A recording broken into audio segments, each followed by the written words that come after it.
Dipole, electric dipole.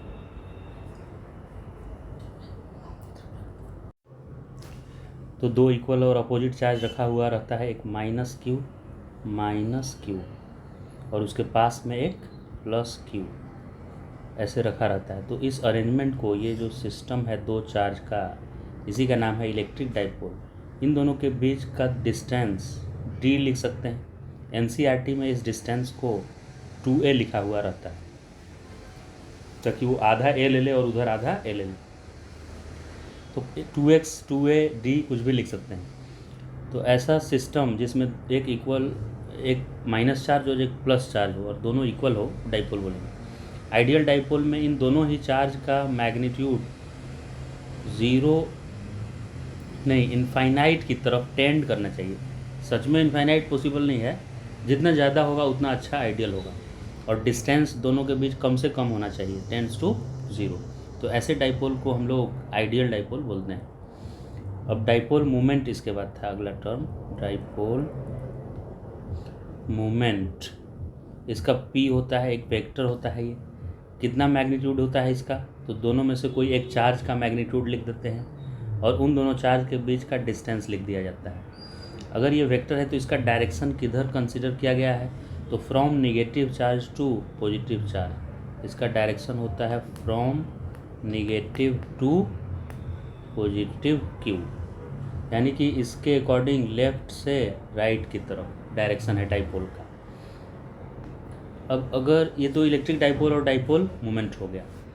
अगर इसका numerical आए, कैसा न्यूमेरिकल पूछ सकता है इस पे बेस्ट, वो बोलेगा कि एक +2 कूलम चार्ज है और एक -2 कूलम का चार्ज है और ये ओरिजिन पे रखा हुआ है। +2 कूलम ओरिजिन पे रखा हुआ है, राइट, और -2 कूलम ओरिजिन से 2 मीटर दूर रखा है। तो इसका डाइपोल मोमेंट वेक्टर फॉर्म में लिख के दिखाइए। तो डाइपोल मोमेंट, दोनों में से कोई एक चार्ज लिख देंगे और दोनों के बीच डिस्टेंस 2 हो गया। माइनस वाला चार्ज नहीं लिखेंगे, मैग्नीट्यूड लिखना है। लेकिन वेक्टर कौन सा लगाएं यहाँ पे, आई कैप वेक्टर लिखें कि जे कैप की -i कैप। तो ओके, अब हम समझ गए कि माइनस से प्लस होता है। डायरेक्शन में क्या बताया था कि यहाँ देखिए, from negative to positive direction में बोला था। तो नेगेटिव तो यहाँ रखा हुआ है, पॉजिटिव यहाँ, तो इसका इधर डायरेक्शन होगा और उधर के डायरेक्शन को आई कैप नहीं -i कैप लिखते हैं। तो इस तरह से 4 माइनस लगाकर आई कैप, ये डाइपोल मोमेंट वेक्टर फॉर्म में हो गया। इसका यूनिट क्या होता है, तो ये चार्ज और डिस्टेंस का प्रोडक्ट है। चार्ज का कूलम और डिस्टेंस का मीटर, सेंटीमीटर नहीं है ये, कूलम मीटर, ठीक है।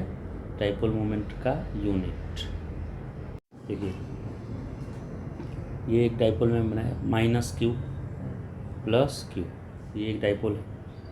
इसको इलेक्ट्रिक फील्ड में मुझे रखना है, यूनिफॉर्म इलेक्ट्रिक। तो इलेक्ट्रिक फील्ड ऐसे मैं बना रहा हूँ, इधर ऐसे इलेक्ट्रिक फील्ड। इलेक्ट्रिक फील्ड में एक ही लाइन नहीं रहता है ना, बहुत सारा लाइन्स ऑफ फोर्स आएगा। बनाने के लिए एक ही लाइन बना देता है बुक में, लेकिन बहुत सारा ऐसे लाइन है।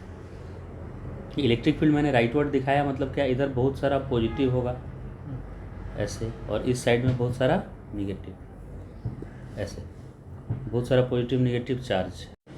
तो देखिए यहाँ इस +q चार्ज पे किधर फोर्स लगता है, माइनस की तरफ, तो इस पे इधर की तरफ ये फोर्स एक्सपीरियंस करेगा। वो फोर्स कितना होता है, q × E। ये E क्या है, इलेक्ट्रिक फील्ड स्ट्रेंथ है। और ये -q प्लस की तरफ फोर्स फील करेगा इधर की तरफ, तो ये भी हो गया QE। डाइपोल में दोनों चार्जेज के बीच के डिस्टेंस को क्या लिखते हैं, D। तो ये जो फोर्स लग रहा है ना, इसको आगे ऐसे पीछे एक्सटेंड कर दीजिए, ऐसे आगे तक। इस लाइन को बोलते हैं line of action of force. इसी लाइन के अलोंग फोर्स लग रहा है ना, तो इस लाइन को क्या बोला जाता है, line of action of force. फिर -q पे इधर फोर्स लग रहा है, तो इस एरो के आगे और पीछे दोनों लाइन एक्सटेंड कर दीजिए, तो इस लाइन को बोला जाता है line of action of force, ठीक है। इस लाइन के अलोंग फोर्स एक्ट कर रहा है। अभी इसका टॉर्क मुझे निकालना है कि कितना टॉर्क प्रोड्यूस कर रहा है। तो टॉर्क का फॉर्मूला हम लोग जानते हैं, कि अगर दो इक्वल एंड अपोजिट फोर्स लगता है उसको कपल बोलते हैं, और उसका टॉर्क निकालने का फॉर्मूला होता है कि दोनों में से एक फोर्स लिख दिया जाता है, मैग्नीट्यूड एक फोर्स का, वो भी क्यू ही था, ये भी क्यू, और दोनों के लाइन ऑफ एक्शन के बीच का परपेंडिकुलर डिस्टेंस। तो अगर ये डी है और इसने इलेक्ट्रिक फील्ड के साथ थीटा एंगल बनाया है, तो ये डिस्टेंस डी है, तो ये परपेंडिकुलर डिस्टेंस क्या डी साइन थीटा हो जाएगा।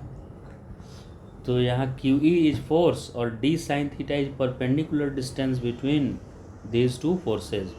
ये मैंने फोर्स के जगह पर लिखा और ये डिस्टेंस के जगह पर। तो फोर्स, दो फोर्स में से कोई भी एक फोर्स, और perpendicular distance between two forces लिखते हैं, उनके प्रोडक्ट से टॉर्क मिल जाता है मुझे।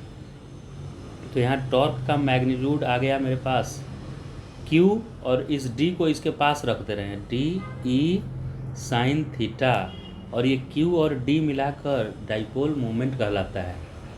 तो मैं इसको लिख सकता हूँ कि टॉर्क का मैग्नीट्यूड आया है P, लिख देते हैं इसको P E साइन थीटा, और P E साइन थीटा जो होता है वो क्रॉस प्रोडक्ट का फॉर्मूला होता है, डॉट का तो कॉस थीटा होता है ना। तो टॉर्क को वेक्टर फॉर्म में मैं लिखूँगा P डॉट ई, नहीं P क्रॉस ई, क्योंकि साइन थीटा किस में आता है, क्रॉस प्रोडक्ट में। ऐसे भी टॉर्क एक वेक्टर है, तो वेक्टर प्रोडक्ट करना पड़ेगा मुझे, यानी क्रॉस प्रोडक्ट करना पड़ेगा। अब वापस वही इलेक्ट्रिक डाइपोल है हम लोग का, और उसको हम लोग को एक पोजीशन से दूसरे पोजीशन तक रोटेट करने में देखते हैं कि कितना काम करना पड़ेगा। ये इलेक्ट्रिक फील्ड यहाँ है, ई इलेक्ट्रिक फील्ड, और उसमें डाइपोल रखा हुआ है -Q और +Q ऐसे। अब ये किसी भी पोजीशन थीटा पे रखा हुआ है, ऐसे थीटा या θ1, इनिशियली किस पे रखा हुआ है, θ1 पोजीशन पे रखा हुआ है इलेक्ट्रिक फील्ड के साथ, और इसको मैं रोटेट करके θ2 पोजीशन पे लाना चाहता हूँ। मतलब ऐसे था ना, तो इसको मैं ऐसे कर देना चाहता हूँ, +Q यहाँ और -Q यहाँ। ओके, मतलब ये इसका इनिशियल पोजीशन था डाइपोल का, और ये फाइनल था। इनिशियली θ1 एंगल बनाया था, और फाइनल जो एंगल बनाया वो θ2। उसके लिए कितना वर्क करना पड़ेगा आपको, क्योंकि ये अपने आप तो आएगा नहीं, आपको इस पर फोर्स लगाना पड़ेगा। तो आपको इसको करने के लिए वर्क करना पड़ता है, work equal to P into E. P क्या है, वही P मतलब dipole moment, E electric field, bracket में cos θ1 माइनस cos θ2, इतना वर्क करना पड़ेगा। What is θ1? θ1 is angle between initial position of dipole and electric field, ये एंगल है θ1।